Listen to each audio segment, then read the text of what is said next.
नमस्कार मेरे प्यारे विद्यार्थियों, आप सभी का एक बार पुनः स्वागत करते हैं आपके अपने YouTube प्लेटफॉर्म संध्या कंप्यूटर क्लासेज पर। मेरे प्यारे विद्यार्थियों, आज जो एग्जाम हुआ है 7 मई को, जो एग्जाम के अंदर जो इस संध्या कंप्यूटर के माध्यम से जो मॉडल पेपर करवाए गए थे और जो इंपॉर्टेंट जो आपके सामने वीडियो प्रस्तुत किए थे, सारे के सारे क्वेश्चंस ऑलमोस्ट उन मॉडल पेपर में से आए हैं। तो काफी सारे स्टूडेंट ने कमेंट किए कि भाई आपका वीडियो देख के हमने डायरेक्टली 90 से क्रॉस किया है, कोई 85 से क्रॉस। तो आप सभी विद्यार्थियों को संध्या कंप्यूटर की ओर से ढेर सारी शुभकामनाएं।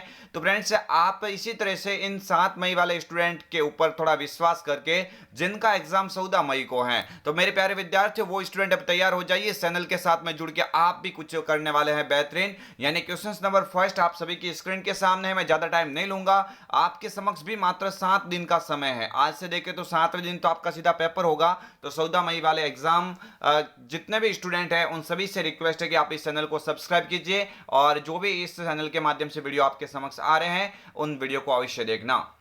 क्वेश्चन नंबर फर्स्ट, और मैं इन सभी ऑब्जेक्ट के साथ विश्लेषण भी बताऊंगा। यानी आपके 7 दिन के अंदर मैं ऐसी बेहतरीन तैयारी करवाऊंगा कि आप भी जानेंगे। आपको इतना मैं जरूर बोल देता हूं कि अनुभव इतना हो जाएगा कि आप 90 से क्या 90% क्रॉस करके ही आओगे।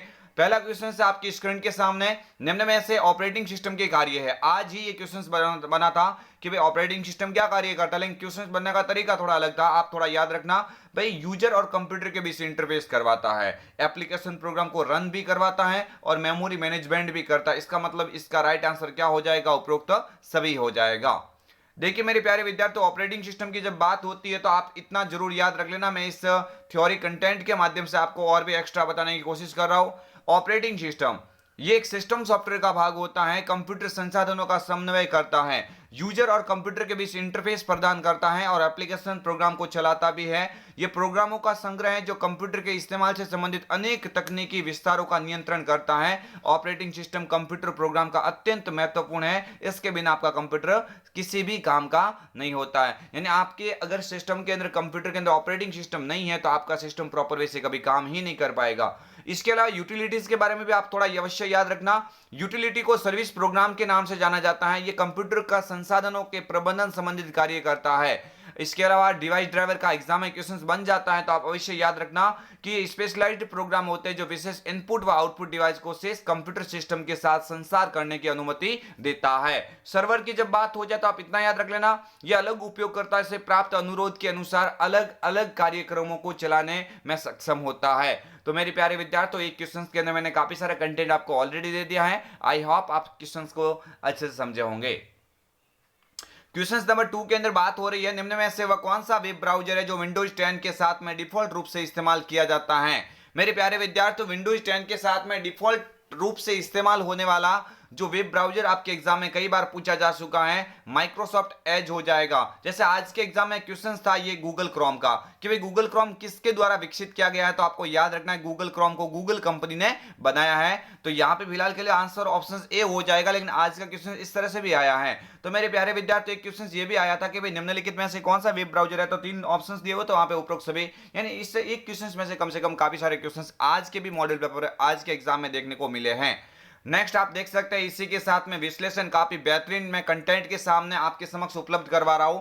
माइक्रोसॉफ्ट एज ये एक ऐसा वेब ब्राउजर होता है जो विंडोज 10 के साथ में लॉन्च होता है। इसी वेब ब्राउजर का नाम विंडोज 7 के अंदर इंटरनेट एक्सप्लोरर है। बिल्कुल, गूगल क्रोम ये एक ऐसा वेब ब्राउजर है जो विश्व में सबसे ज्यादा इस्तेमाल किया जाता है और ये गूगल कंपनी के द्वारा बनाया गया है। किस कंपनी? गूगल कंपनी के द्वारा बनाया गया है। नेक्स्ट क्वेश्चंस की ओर बढ़ते हैं। विंडोज 10 में बूटिंग से क्या तात्पर्य? मेरे प्यारे विद्यार्थियों, आज के पेपर में ये क्वेश्चन था कि बूटिंग क्या, कंप्यूटर को स्टार्ट करना क्या कहलाता था। आपको बोलना है भाई बूटिंग कहलाता, क्या कहलाएगा?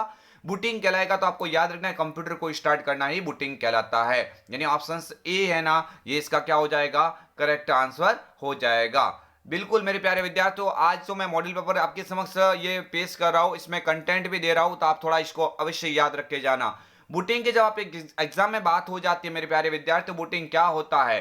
कंप्यूटर को स्टार्ट या रीस्टार्ट करना बूटिंग कहलाता है। कोल्ड बूट बूटिंग प्रोसेस 2 प्रकार की होती है, कोल्ड बूट और वार्म बूट। किसी बंद कंप्यूटर को स्टार्ट करना कोल्ड बूट कहलाता है, जबकि किसी कारणवश कंप्यूटर को रीस्टार्ट किया जाता है जिसे क्या बोलेंगे, वार्म बूट बोलेंगे। कई बार एग्जाम में डाला हुआ क्वेश्चंस। नेक्स्ट क्वेश्चंस की ओर देखते हैं। हार्ड डिस्क से किसी फाइल या फोल्डर को डिलीट करने पर कौन अस्थायी रूप से स्टोर करता है? तो आपके कंप्यूटर से किसी भी प्रोग्राम को डिलीट किया जाता है तो डिलीट किए गए प्रोग्राम्स को आपके कौन से फोल्डर के अंदर अस्थायी रूप से सेव किया जाता है? तो बिल्कुल जी हाँ, किसके अंदर किया जाएगा? रिसाइकल बिन के अंदर किया जाता है। आप इतना अवश्य याद रखना।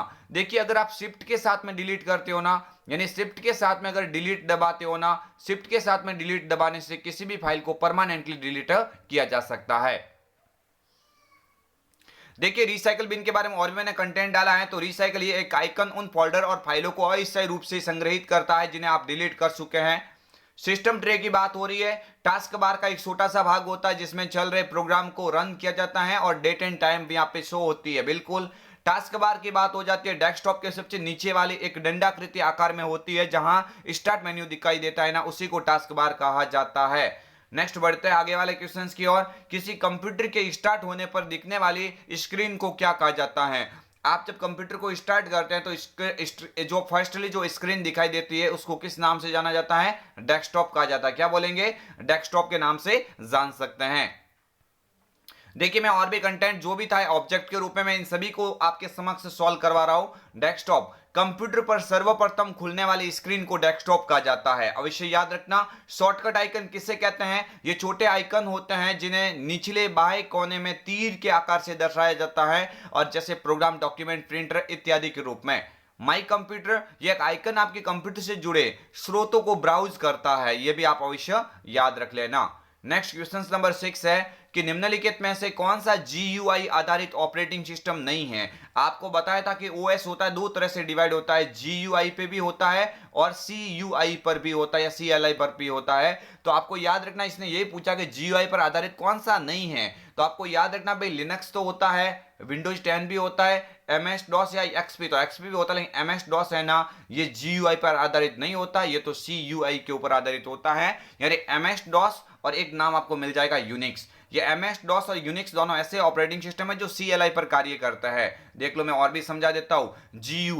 GUI का पूरा नाम आज एग्जाम में शायद तक पूछा गया था। ग्राफिकल यूजर इंटरफेस इसका पूरा नाम होता है। ग्राफिकल यूजर इंटरफेस एक माध्यम होता है जो कि यूजर को ग्राफिक्स प्रयोग करके इलेक्ट्रॉनिक डिवाइस से संवाद करने की सुविधा प्रदान करता है। विंडोज इंटरफेस को ग्राफिक्स यूजर इंटरफेस भी कहा जाता है। यह माउस आइकन के द्वारा प्रयोग में लिया जाता है, उपयोग में लिया जा सकता है। तो आपको याद रखना है, ये सभी एग्जाम के लिए अति महत्वपूर्ण क्वेश्चंस है। नेक्स्ट, CLI का पूरा नाम बताइए। अच्छा क्वेश्चन है। CLI का पूरा नाम क्या होता है? कमांड लाइन इंटरफेस होता है। मेरे प्यारे विद्यार्थियों, क्या हो जाएगा? कमांड लाइन इंटरफेस हो जाएगा। ऑप्शन ए के ऊपर लिखा हुआ है। देखिए, CUI या CLI की बात होती है, इसका पूरा नाम कमांड लाइन इंटरफेस होता है। कमांड यूजर इंटरफेस में कमांड पर आधारित नेविगेट किया जाता है। उदाहरण के लिए MS DOS यानी माइक्रोसॉफ्ट डिस्क ऑपरेटिंग सिस्टम, इसका पूरा नाम होता है, और एक यूनिक्स। ये दो ऐसे ऑपरेटिंग सिस्टम है जो किसके ऊपर कार्य करते हैं? GUI पर नहीं करते, CLI पर करते हैं, या CUI भी कह सकते हैं। नेक्स्ट देख लिए, आप स्क्रीन के सामने है, निम्न में से कौन सा मोबाइल ऑपरेटिंग सिस्टम का उदाहरण है? तो देखिए, आपको याद रखना भाई, एंड्रॉइड भी मोबाइल ऑपरेटिंग सिस्टम होता है, iOS भी होता है और विंडोज भी होता है। यानी इसका मतलब यहाँ पे करेक्ट आंसर क्या हो जाएगा? उपरोक्त सभी हो जाएगा। ये क्वेश्चंस आपके एग्जाम के अंदर मैं निश्चित ही बोलता हूँ राम बाण की तरह कार्य करेंगे, और मैंने जिस 7 मई वालों को मैंने जो वादा किया था आज मैंने पूरा भी करके बताया। यानी आप देख सकते हैं, जो RSIT महामैराथन के नाम से संध्या कंप्यूटर के फ्रंट यानी होम पेज पे जो वीडियो दिखाई दे रहा है 3 घंटे और 18 मिनट का, उस वीडियो को आप एक बार देख लीजिए। मैं क्या बोलता हूं, आप 3 महीनों का कोर्स मात्र 3 घंटे के अंदर कवर कर लेंगे। इतना शानदार कंटेंट उसमें दर्शाया गया है। एंड्रॉइड, आपको याद रखना है, ऑपरेटिंग सिस्टम जो गूगल के द्वारा 2007 में प्रस्तुत किया गया था, यह लिनक्स पर आधारित ऑपरेटिंग सिस्टम है। इसे प्रमुख रूप से टच स्क्रीन मोबाइल जैसे टैबलेट, स्मार्टफोन आदि के लिए बनाया गया है। बिल्कुल, iOS ये एप्पल इनकॉर्पोरेशन द्वारा निर्मित एक बहुत लोकप्रिय ऑपरेटिंग सिस्टम होता है, जिसका प्रयोग मुख्य रूप से एप्पल के आईफोन, आईपॉड और आईपैड के अंदर इस्तेमाल लिया जा सकता है। विंडोज फोन की जब बात होती है तो आप इतना याद रखना, ये माइक्रोसॉफ्ट कंपनी के द्वारा बनाया गया मोबाइल ऑपरेटिंग सिस्टम होता है। और इस मॉडल पेपर का सबसे बेहतरीन अच्छा क्वेश्चन जो एग्जाम में बार बार पूछा गया है, निम्न में से किस ऑपरेटिंग सिस्टम में स्टार्ट बटन टास्क बार पर मौजूद नहीं है? तो देखिए, बहुत सारे ऑपरेटिंग सिस्टम है, लेकिन इसमें से ऐसा ऑपरेटिंग सिस्टम कौन सा है जिसमें टास्क बार होती है ना डेस्कटॉप के सबसे नीचे वाली, यहाँ पे स्टार्ट बटन नहीं दिखाई देता है। तो आपको याद रखना है कौन सा है, वो विंडोज 8 होता है, बाकी सभी है। आज क्वेश्चन आया था नवीनतम ऑपरेटिंग सिस्टम कौन सा है, तो आपके आरएसआईटी बुक्स के अकॉर्डिंग उसने विंडोज 10 डाला है, लेकिन आपको याद रखना है 2021 के अंदर विंडोज 11 भी आ गया है। तो आप अपने कंपटीशन हिसाब से आप याद रखना विंडोज 11 होता है, और आरएसआईटी बुक्स के अकॉर्डिंग आपको याद रखना है विंडोज 10 होता है। आगे वाला क्वेश्चन उससे पहले बता देता हूं भाई, विंडोज 8 व विंडोज 8.1 ऐसे ऑपरेटिंग सिस्टम है जिसमें स्टार्ट मेन्यू टास्क बार पर मौजूद नहीं होता है। माइक्रोसॉफ्ट कंपनी के द्वारा इसको विकसित किया गया है। आगे बढ़ते हैं कि निम्नलिखित में से कौन स्क्रीनशॉट लेने की सुविधा प्रदान करता है। देखिए स्क्रीनशॉट लेने की सुविधा कौन प्रदान करवाता है, स्नैपिंग टूल्स करवाता है। मैथ इनपुट पैनल और स्टेटस बार और टाइटल बार के बारे में आपको समझा देता हूं, और भी अच्छा क्वेश्चन है ऑब्जेक्ट के रूप में। देखिए स्नैपिंग टूल्स, इसके द्वारा कंप्यूटर के अलग अलग प्रकार की स्क्रीनशॉट ली जा सकती है। अगर बात होती है आपके मैथ इनपुट पैनल की, तो आपको याद रखना इसके द्वारा कंप्यूटर में मैथमेटिकल प्रॉब्लम को सॉल्व किया जाता है। स्टेटस बार क्या होती है, तो ये टास्क बार के जस्ट ऊपर स्थित होती है जो यूजर के कार्यों की स्थिति बताती है। टाइटल बार डेस्कटॉप के सबसे ऊपर वाली भाग जहां पे क्लोज बटन, मैक्सिमाइज और फाइल का नाम भी दर्शाया जाता है। तो ये मेरे प्यारे विद्यार्थियों में आपके समक्ष लेके आया था इंपॉर्टेंट क्वेश्चन जो आपके एग्जाम के अंदर बिल्कुल अब की बार दिख सकते हैं। यानी 7 दिन के अंदर आप इस चैनल के माध्यम से जुड़ के आप भी बना सकते हैं 90 से क्रॉस। ये दावा रहेगा, वादा रहेगा। आप इस चैनल के साथ में अवश्य जुड़े रहना। मिलेंगे कल एक और अन्य वीडियो के साथ में, तब तक के लिए जय हिंद, वंदे मातरम, जय भारत।